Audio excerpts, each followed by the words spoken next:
A very good evening to you. Thanks for joining us on the Thursday edition of the show. It promises to be exciting as always. I'm Yemi Adebayo. Tonight on the show, we will be taking a look at, of course, what transpired. Big news regarding hosting rights for the African Cup of Nations, the 2025 and 2027. We'll be looking at the aftermath, the fallout, the winners, and what to expect in the years to come. And we'll also focus on the National Youth Games. All of that, all for you on the show. It's a two-man show. My colleague, Austin Okonakpan, is suited and ready as we take this trip together across the money-spinning world of sports. What a greetings to you, Yemi, and of course everyone joining us on the show tonight. You know what it is. It's always an action-packed world of sports. Yemi, I like the fact that the National Youth Games in Delta State, has rekindled the zeal for grassroots sports development in Nigeria. I like the fact that it has pushed out the conversation once again for us to take it seriously, for us to be deliberate with the planning, for us to understand that we must build from bottom to top. So when we get to listen to officials talk about the National Youth Games, we'll assess their conversation and see if they really want to do the right thing to develop sports at that level. You said everything. We were expecting it.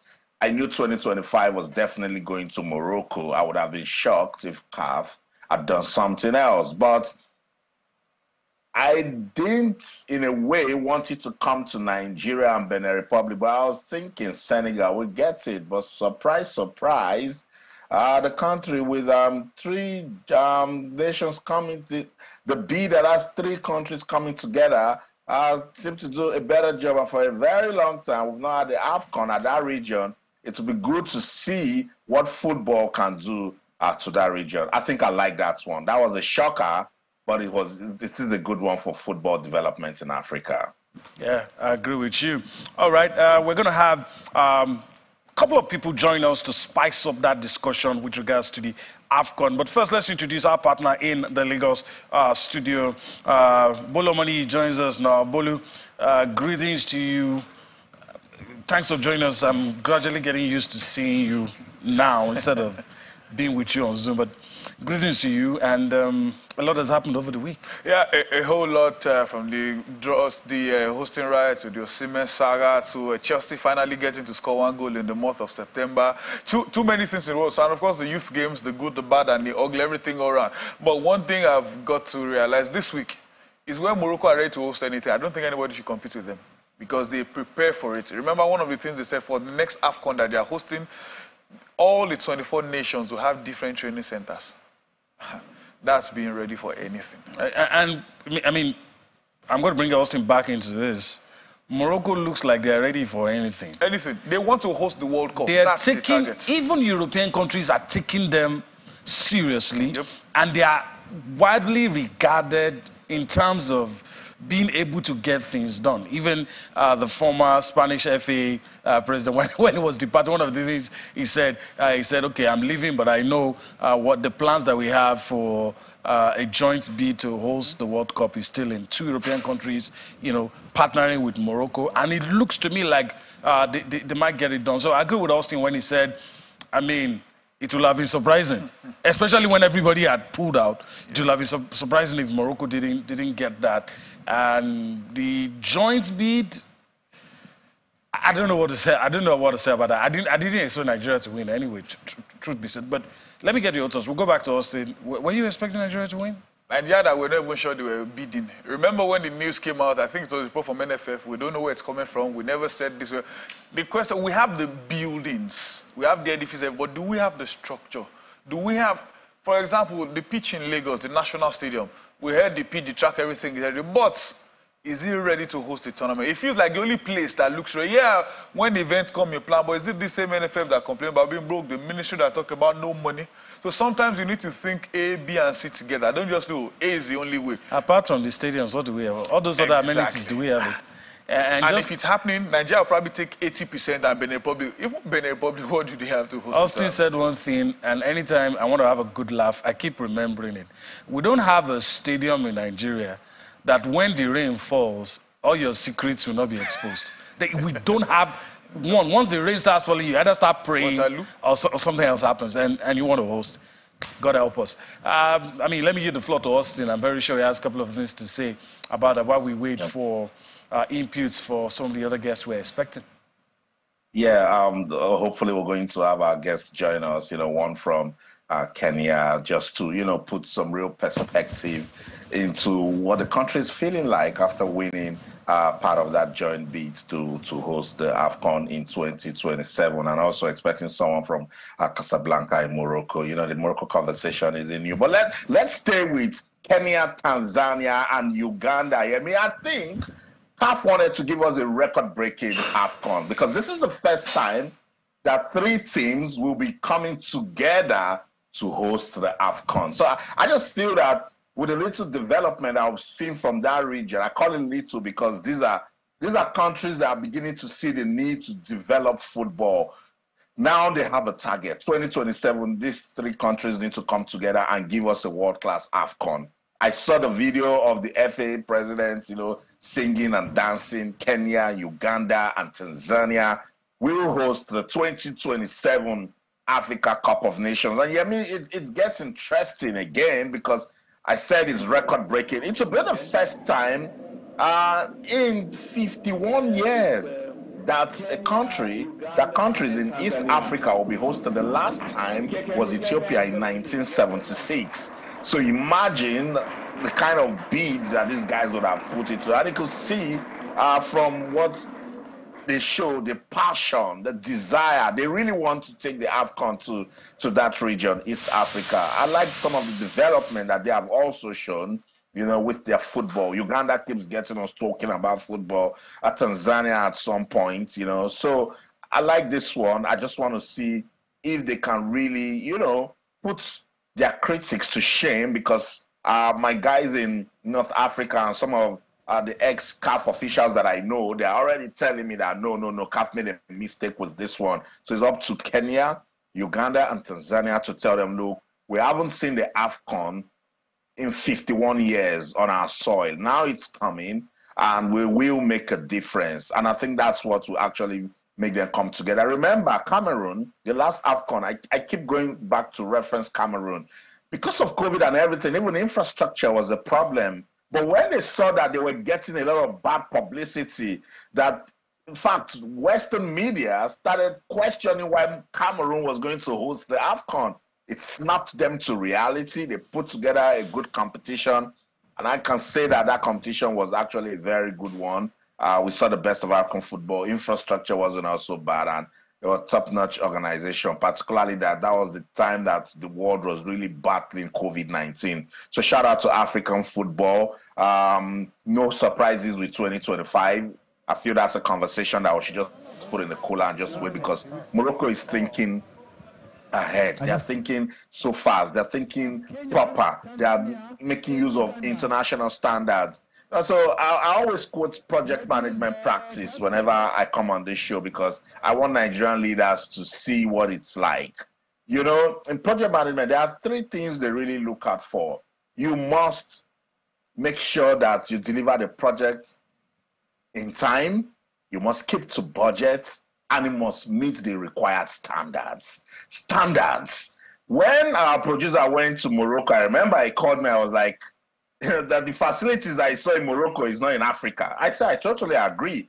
I've been to Casablanca, I've been to Marrakech, and I can tell you that some of the things that I saw there, I was like, these guys need to tutor us in Africa what they're doing. And shout out to Egypt also, to an extent, Algeria. In fact, the North African countries, shout out to them. Shout out to Senegal. Senegal gave us a fantastic infrastructure right after winning the AFCON, but nothing comes close to what I've seen in Morocco in terms of infrastructure. Now, they dealt with that Patiemi and Bolu and start pumping interest, investments into the real football. Bolu, where is Morocco today when you talk about international football, men and women? Well, for their women, they got to the last Women's World Cup, and that was a win enough for them. The fact that they were able to qualify. When you talk about Women's World Cup in Africa, you talk about Nigeria, Cameroon, South Africa have grown in the last maybe 5-10 years. You talk about Ghana. It's majorly the West African nations. But now, Morocco, they found a way to get inside, like we said about South Africa, and qualifying for the World Cup was a huge win for them. The fact that they still got to win in a group that had the Germans, everybody, they did the unthinkable. Getting to the round of 16 was huge for them. And the men, there's nothing new to say about them. Getting to the World Cup semi-final, Ghana were the closest.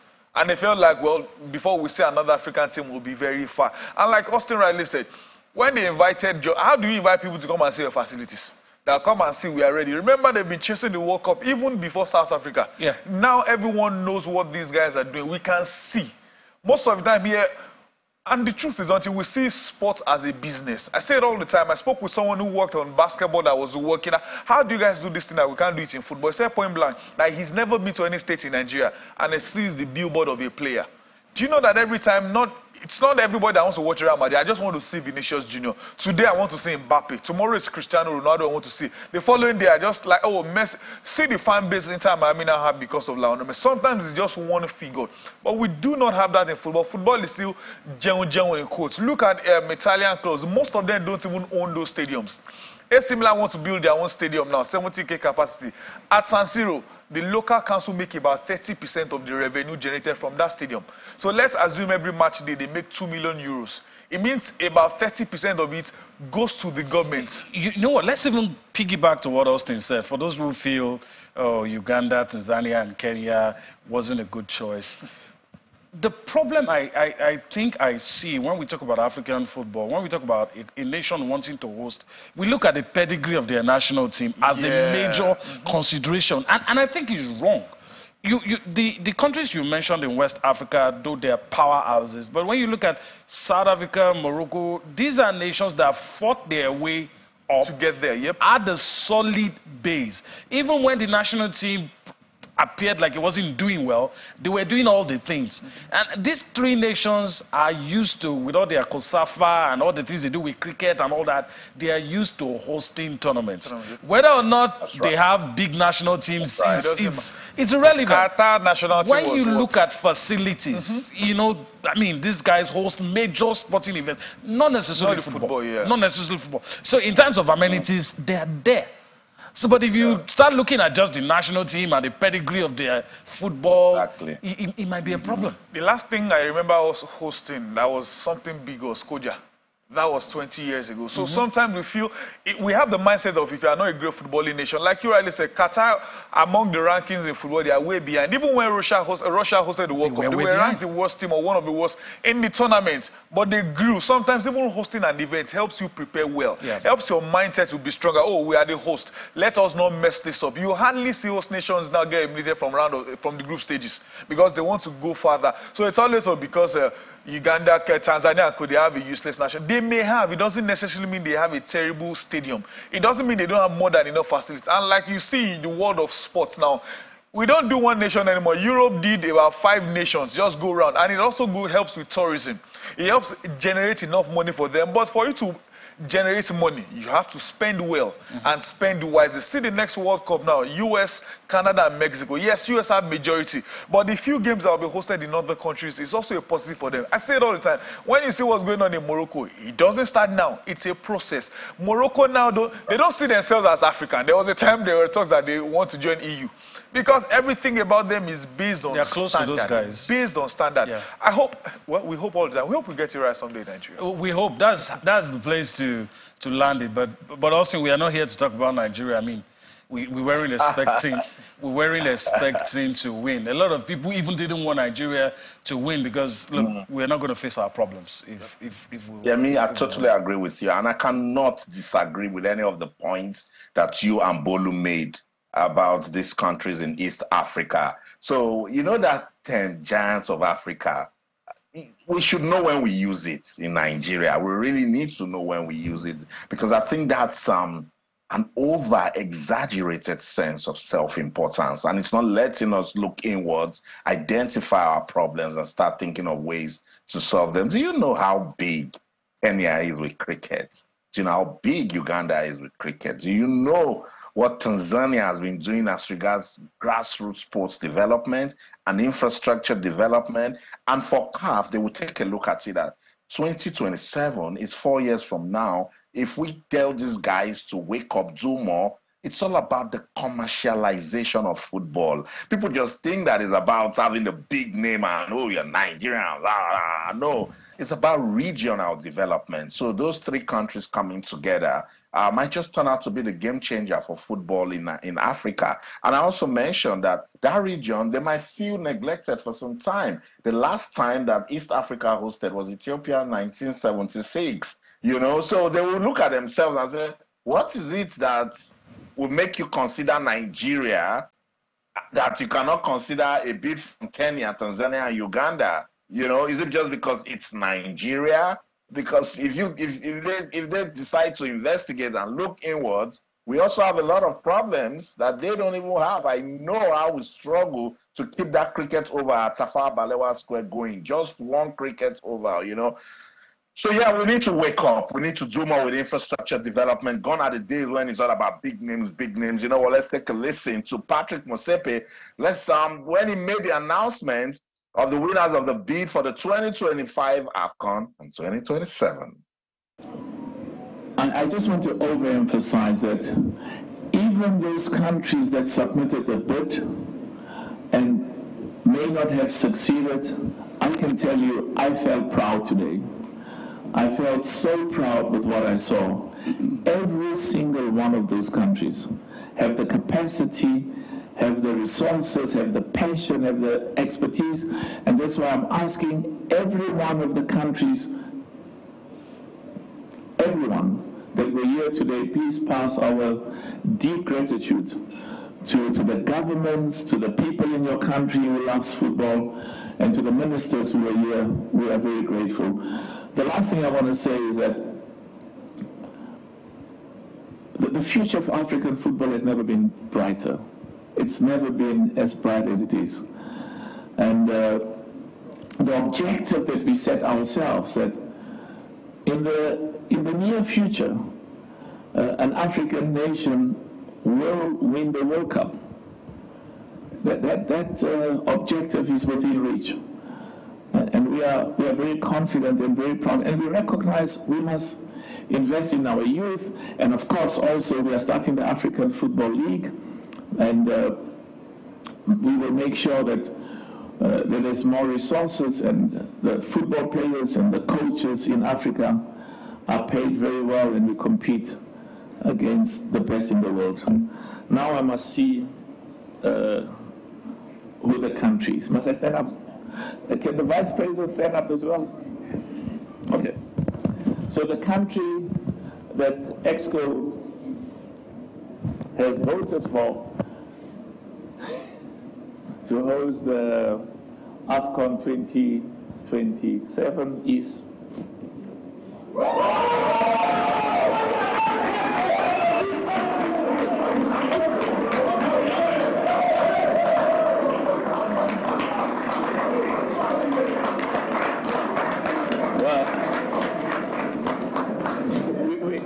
we have to show, okay? It's Kenya, Uganda, and Tanzania. Can we clap hands for them, please? Let's clap hands for them.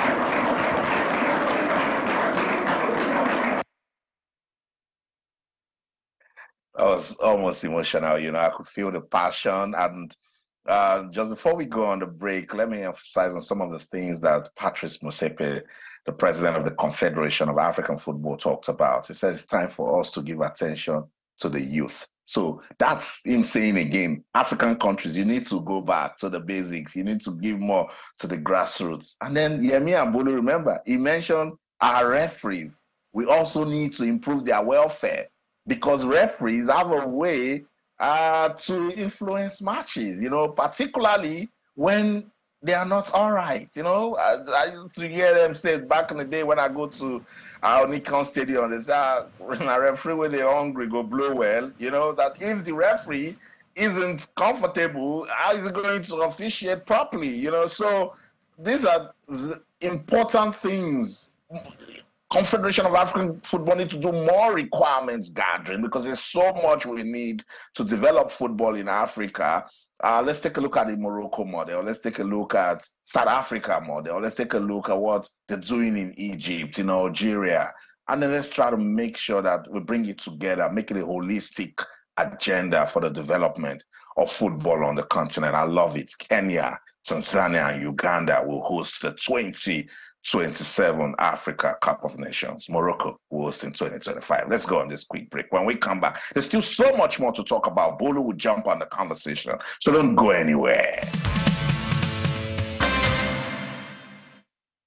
Welcome back, Sports Tonight, on your award-winning sports-loving channels television. We're breaking down everything that went down in Cairo when the Confederation of African Football announced the host for the 2025 and 2027 AFCON. And it was a record-breaking event for the 2027 edition, as Kenya, Tanzania, and Uganda, representing East Africa, won the bid to host the AFCON. And it will be the first time since 51 years ago, 1976, was the last time that they hosted the AFCON. That's Ethiopia, 1976. So that's a bid that I find very interesting. Yeah, maybe before we listen to Patrice Motsepe again, let's give our viewers an idea of the breakdown of votes. You know, let them see how many Nigeria and Benin Republic, how many votes did they gather? What did Morocco, you know, how did they win? Definitely, I'm sure that was a landslide victory.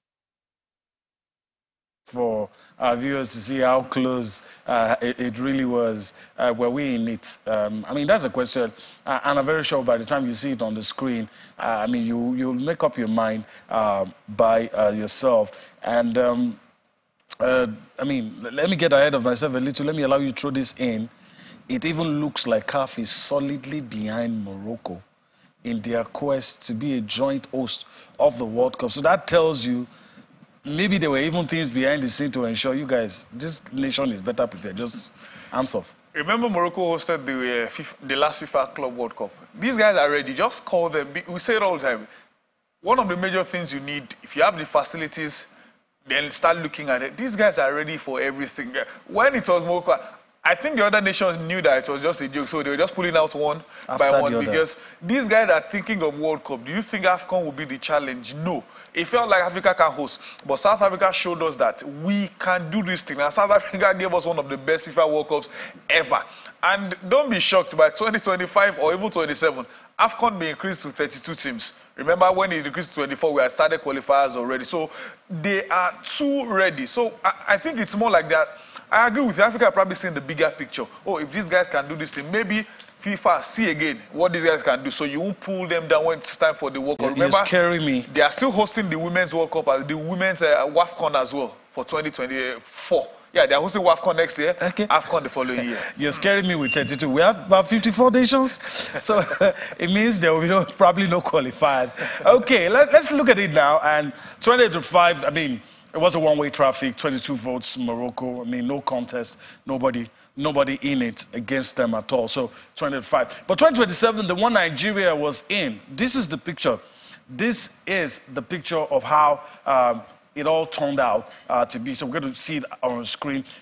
This was the one with Morocco, 22 votes, like I said. I mean, it was a no contest. But for the one for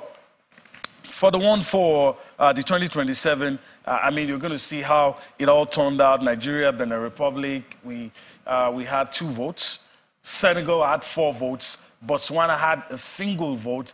Uganda, Kenya, and Tanzania, 8 votes. And because they had 8 votes, of course, they won that bid. It was a joint bid by these 3 nations. They'll be hosting a 24-team event. And of course, Africa will be waiting to see what these 3 nations will be able to put up for us to see whether or not they are ready. Austin talked about it a while ago. Let's quickly go to it. CAF President Patrice Motsepe already, looking ahead, 2030, Morocco is in the mix. They're throwing in a joint bid with Portugal and Spain. And of course, the CAF president is looking at it from the African angle. Let's listen to Patrice Motsepe talk about Morocco's bid for the 2030 World Cup. Strict in terms of the requirements that we are placing on these countries, both in terms of freedom of movement of people in and out of the countries, and the support, the infrastructure, the cooperation. And we will be sending teams on an ongoing basis to form an evaluation of the progress that's been made. But because the key is, we are absolutely determined to maintain the highest possible standards for African football. So I'm very excited that we are all going to Cote d'Ivoire, and that's going to be a hugely successful World Cup. After that, all of us will go to Morocco. A huge amount of money is being spent in Morocco, which is part of the 2025, but also we've said the bid for Morocco to host the World Cup is not just a bid of Morocco. It's not just a bid for the country Morocco. It's the bid of the whole of Africa. It's the bid of every single one of the 54 nations in Africa. And that's why it's a very important objective to us. But also we want the AFCON to be world class. I can tell you, even the other proposals we received from those countries that did not succeed, those were excellent, excellent proposals, excellent bids. Every single one of the countries that made a presentation today would have made me proud, and would have made all of us proud in terms of their capacity to host. So the three countries came together because our standards are very high. Our requirements are very high. And sometimes it requires hundreds of millions and sometimes billions of dollars in infrastructure. So, and let me tell you, I don't want to mention any specific countries, but it makes me proud when countries come together. And they come together and they say, we've never been together in this format, and football brings us together. And there's a huge amount of enthusiasm and a huge amount of excitement. That makes all of us as Africans very proud. And I can tell you that the AFCON 2027 is going to be a huge success. All right. We can take consolation from the fact that Patrice Motsepe said every country that made a bid could have hosted, and he was impressed with their bid. Let's take some consolation in that. But he also said that it takes a lot. The standards are very high now. The demands are high.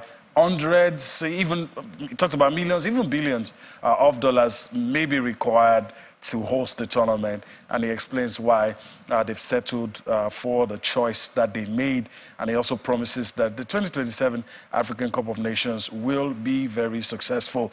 Bolu, he said, and I like the way he said it, Morocco's bid is not just for Morocco, it's for Africa, and the way it sounds, it makes me feel that the standards for doing things in Africa will begin to be on the level of global best practice. You have no choice. It's a must. For example, there was a time that most African players reside in Africa. Even at least there was a time most Super Eagles players were playing in Nigeria. Now it's a difference. Even Sao Tome and Principe that we beat, that was their foreign. The second leg was their foreign base. Everyone now plays. So you can't expect to play at a certain level of standard, a perfect pitch from your club side. Then you come back home, you are playing on maybe half sand, half whatever it is. So the standard has to grow. That's for the pitch itself. The coverage has to improve. The coverage has to grow. And to do things like that, you need people who are ready. If a Morocco can be thinking about the World Cup, it shows they will give something better, something of world standard on the African scene. And if Morocco should win the joint bid with Spain and Portugal, yes, Spain and Portugal may take majority, but the fact that Morocco is involved, it's definitely going to be a win for Africa as well. So he is probably seeing beyond what we do, beyond the too much colors and whatever. We need to match these guys for standard. In terms of quality, in terms of football history, we are probably better than maybe the Oceanians and even the Asia to an extent. But people respect them more than Africa, despite us having been. How many Asian players can stand even close to Super Eagles alone? On the talk of the Salahs, the Senegal players are now, but we need that respect, and it's not that anyone will hand it over to us. We will take it, and it's things like this, doing it to the world standard, that will probably give it to us. I like what South Africa don't have all the talent in terms of their men's football, but when you watch their league and you see the packaging, you would probably think they have all the world's best players. I think everyone needs to step up to that. Hopefully, the next AFCON and the one after that will give us that quality we need.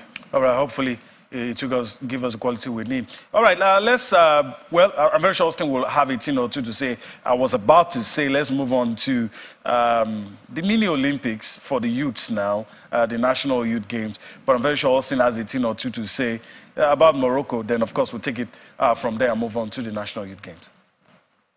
I think we definitely need to monitor what Morocco is doing. We should study their model, you know. No shame, you know. It's all learning. Just go find out what they're doing. And for a country as Nigeria that is rich and blessed with talents, human and natural resources, there's no way we shouldn't be leading this sort of conversation, you know. If Morocco can be thinking of being part of the bid for the World Cup, it tells you the amount of investment, the long-term planning, deliberate work that they have put into their football, you know. And we said it. I remember when I was hosting a show in Lagos in 2020 when the Prince of Morocco unveiled that billion-dollar infrastructure project. I said it then in 2020 that they're going to turn their football around. They had a mandate for their ladies. They said, announce Morocco on the global stage. Morocco went on to play the final of the last African Women's Cup of Nations. Morocco went to the World Cup, made it to the round of 16. The men's team, see the progress. So you see, this thing has a way of, it's what you sow. It's what you sow, you reap, you know. So they are reaping their benefits now. And I want Africa. I like that Amaju Pinnick was at that meeting. We saw him listening to Patrice Motsepe come back home, talk to the NFF. He knows most of the executives. Let's start. I think we should first stop talking and be remorseful about the state of our football and now start making deliberate attempts to turn things around, particularly with infrastructure and grassroots football development. Let's stay at the grassroots. Go to Delta State. That's where we're having the National Youth Games. I said at the start of the show that I love the fact that officials are seeing the need to keep the conversation going. That's because we're seeing some good displays right there at the National Youth Games. And they are all seeing the benefits. Swimming, for instance, at this level, when we talk about swimming in Nigeria, Bolo and Yemi, you agree with me that it's only when one private secondary school goes to a competition or they arrange one competition in Lagos or Abuja, that's when we talk about swimming. But this is swimming at the National Youth Games. And I've said, tell states, particularly those ones that are doing so well at the competition, when you get back, it becomes a national project. State Sports Council, the Sporting Federation, and the ministry. Kwara State, you did so well with swimming.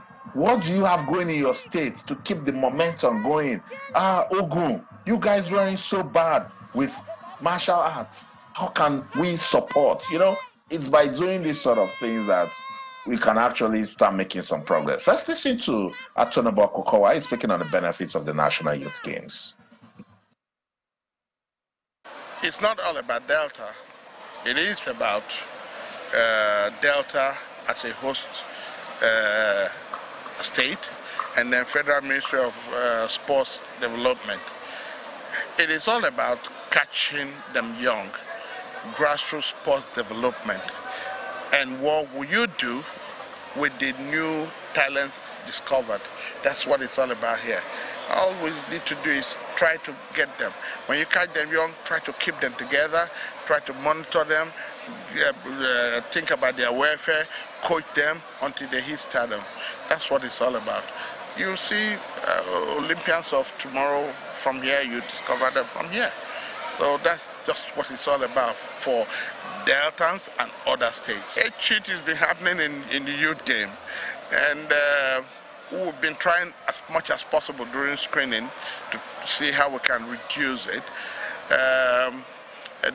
During the registration, they use the NIN for identification, but even at that, we also discovered that some states, some coaches and all that were doctoring the NIN. They also clamped down on that and try to use other identification when they feel that you are too old during the physical inspection.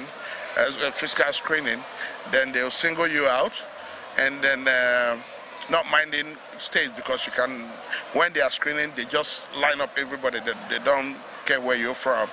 You don't wear your kits, so nobody can tell where you're from. So that's it. The Commissioner of Sports in Delta State. Delta State, they are the host and the leading medal table, 21 gold, 14 silver, and 9 bronze. But Tonobo Kokoa said, no, it's not about Delta State and what we are doing. It's about the national mandate. It's about the objective of the National Youth Games to discover, nurture talents, and that there must be a monitoring system in place. Bolu, I totally agree with most of the things he talked about, and that we can also use this to fight age cheats, which is a cankerworm to sports development in Nigeria. Well, Tolobo Kukwa said one thing that shows many of us are not ready to curb this age state thing. That even coaches, some states were the ones finding a way to bypass. Because I remember what the sport minister said, that NIN will be part of this. Naturally, NIN should tell if you are young. I said, I like the fact that they brought it down to under 15, not under 18. A 17-year-old can tell you I'm young, but I just look old. But it is, in most cases, about, you can't have 5,000 athletes and 100 of them will look old at under 15. It's not, bros, you are old. But, you know, states are the ones maneuvering around it, bypassing, using it. I remember when, I think it's the same Delta, the coach of the football team complained about Team Kaduna, that they brought men, that they were older and bigger. Things that we should have grown past all these things. Then people say, but let them be. They are looking for a way to live. It means those that are meant to be there will not be there. But one of the good things from this was, I think the winner of the 100 meters boys ran sub 12. If a 14, 13, 12-year-old boy can run about 11 point something seconds, I think that boy should be held like this. And like Austin said earlier on, it's now beyond your state alone. There should be a national project. If you can have a young boy running that, which if it means sending him abroad like the likes of Divine are doing in America, school, whatever, groom these boys. It figures back to what the chairman of the Lagos State Sports Commission, Shola Ipeku, is saying, that look, the National Youth Games, we should also have it at a regional level, so that all these, you know, athletes discovered could still have another opportunity to showcase, you know, because after this, what happens? We probably have to wait a year or two, but you have to keep them busy. And, you know, we're talking about grassroots. All of this is, we have to be intentional. So I like everything that he said as a follow-up to what the Delta State Sports Commissioner said. Without putting words into his mouth, let's listen to, of course, the chairman of the Lagos State Sports Commission. He was also present at the National Youth Games. Let's listen to what he has to say, and we'll come back to wrap things up on the show. Internationally, you're not supposed to even grade competitions, youth competition according to what we are doing. It's also under 17, then an under 19, under 20, then senior. So after under 15s, what do? Because it's proven globally that the highest percentage of dropouts of talent happens between this age of 14, 15 to 18. So, and there's nothing for that age right now in Nigeria, that group right in Nigeria. So that's where my fear comes in. So after this, so what next? So it's like a wing and a prayer to hope that they continue to get to senior levels, and then they can compete at the National Sports Festival. So it's tough. First of all, states have to promote a lot of youth development. And how do you do that? When you get talent, create many competitions. Competitions have to keep coming, and then that way they can test themselves. Then there has to be regional competition. The days of not having a regional competition, it doesn't make any more sense not to have. Then there are other things going for their interest. There are video games, there's professional work, there are other things. So when you don't have any next step, then they will leave this. They will leave sports. You know, we're never short on ideas. I mean, that's what I like about this country. But the problem has always been, you hear people say these things and nothing happens. I mean, you could take everything that he has said and you wish that those who can make it happen are already listening to him. Some of the things you said off camera about, you know, state level, regional level, national level, if you have that every year, everybody's going to be busy. So even when you have administrators who don't care, they will be forced to care. You discover somebody at 12. So it's not somebody bringing somebody from, they know him at the state level, they know at the regional level, he makes at the national level. And by the time they're doing the sponsors and all those things, it's not a big occasion to the young lad anymore because it's passed through everything. It's if, for example, do you know that local governments have sports, head of sport or something? So what is his job? Almost nothing. Nothing. States have region, zonal. So if you put everybody together, it's like you said, ideas are not the problem. It is how to implement these things that has always been a challenge. If you can have a 14-year-old that you look like, oh, this boy is the future, take him away from his parents, not kidnap or whatever. Tell the parents you will fund and groom this boy. Scholarship to school, scholarship to university. Then you know distraction is off him. He practices regularly. I say it all the time. I met some South Africans who said they have a school based for sport. That's where Charlie Clou and the likes came out from. Don't worry, you are still doing your academics, but we will train and groom you basically for these things. And when they won medals at the Rio Olympics, the guy said it wasn't a joke, it wasn't a fluke. They prepared for it. It's not a guarantee, but at least you will see the effect and impact of these things. After these events, after the National Youth Games, what next? We need to keep these guys busy, or else we'll forget about them in a year. Okay, as we prepare to go, let's take a look at the EFL. Probably have less than a minute before we go. The EFL fixtures up on the screen. Fourth round fixtures for the EFL. Mansfield Town will take on Port Vale. Ipswich Town will take on Fulham. Manchester United will play against Newcastle United. Bournemouth will take on Liverpool. These are some of the fixtures. Chelsea will take on Blackburn Rovers. West Ham United will take on Arsenal. Everton will take on Burnley. Exeter City will take on Middlesbrough. Those are the fixtures in the fourth round. Austin, it does appear that we have to go. Time flies when you're having fun. That's right, Yemi, but we've made good use of the time tonight on the show talking about some conscious conversation, reality checks for football development in Nigeria. And as you were going through the fourth round fixture in the AFL Cup, I was saying, where's Manchester City? Shocking. That's the upset cup for you, Manchester City out of the EFL Cup. What a story. That's the show. In London, I'm Austin Okonakpan. In everything you do, remember, keep talking sports. Bye. All right, before we go, I want to say a big thank you to Bolu for finding out to be with us on the show today. Yeah, so it's better being around physically. All right, that's how we wrap things up on the show today. Still one more edition for the week. It's going to be tomorrow. Promise to make it worth your while. I'm Yemi Adebayo. Bye-bye now.